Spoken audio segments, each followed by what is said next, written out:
Hello everyone, I'm Danny, an indie game developer and graphic designer. In this video, I will briefly show how I built my game X&O 3D Battle, a remake of a game I originally created in 2019. The project is built in Unity and the core of the game was developed entirely by me.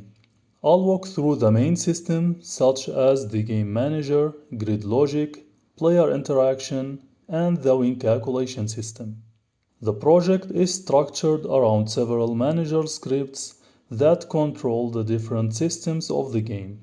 Some of the main scripts include Game Manager, Grid Box Manager, Calculation Manager, Box Clicker, Box Identifier.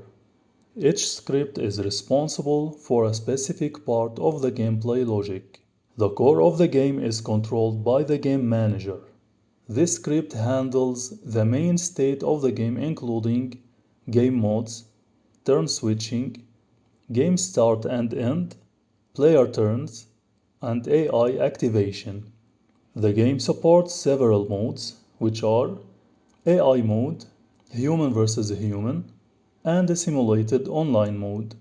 The game manager also controls the game state using flags like is game active, is game paused, is game ended. This helps prevent input and gameplay actions when the game is not running. When a new match starts, the game manager resets the board and initializes the correct mode. Grid Boxes Manager. The board itself is managed by the Grid Boxes Manager. This script creates and manages the 27 boxes of the 3D grid. Each box is represented by a box identifier component. When a player places a symbol, the manager instantiates either the X or the O prefab and attaches it to the selected box. It also controls the visual effects such as win highlights, lose highlights, tie effect. This script basically connects the game logic with the visual representation of the board. Box identification.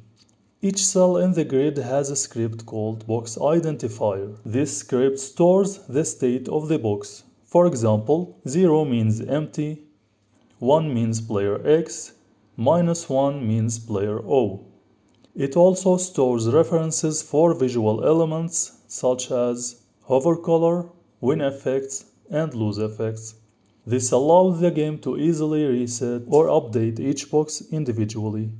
Player input system.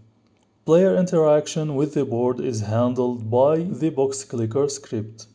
This script uses ray casting from the camera to detect which box the player is pointing at. It supports both mouse input and mobile touch input. The script also handles hover effects so that the box slightly scales and highlights when the player moves the cursor over it.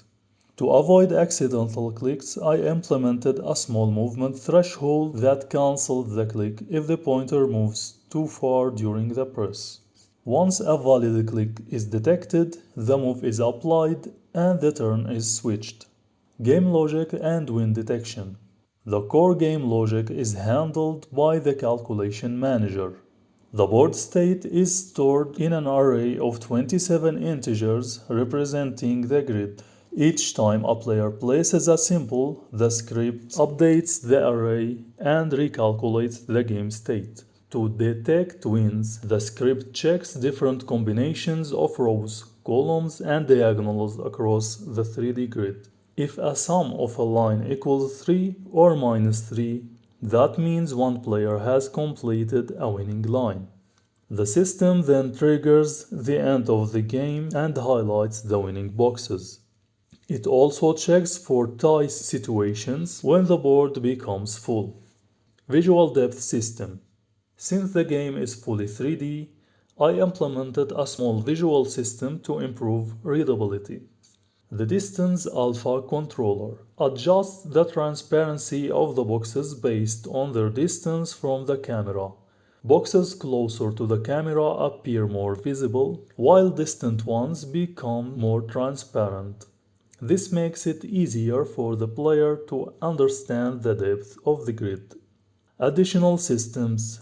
Besides the core gameplay system, The game also includes several additional features such as multiple AI difficulty levels, customizable settings, multilingual support with around 40 languages, sound effects and music control, and optional ads for the mobile version.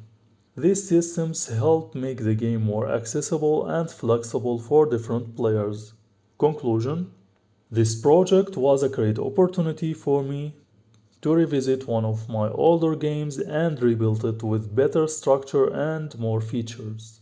Working on this remake helped me improve my skills in game architecture, UI systems, and game logic. Thank you for watching and feel free to try the game and share your feedback.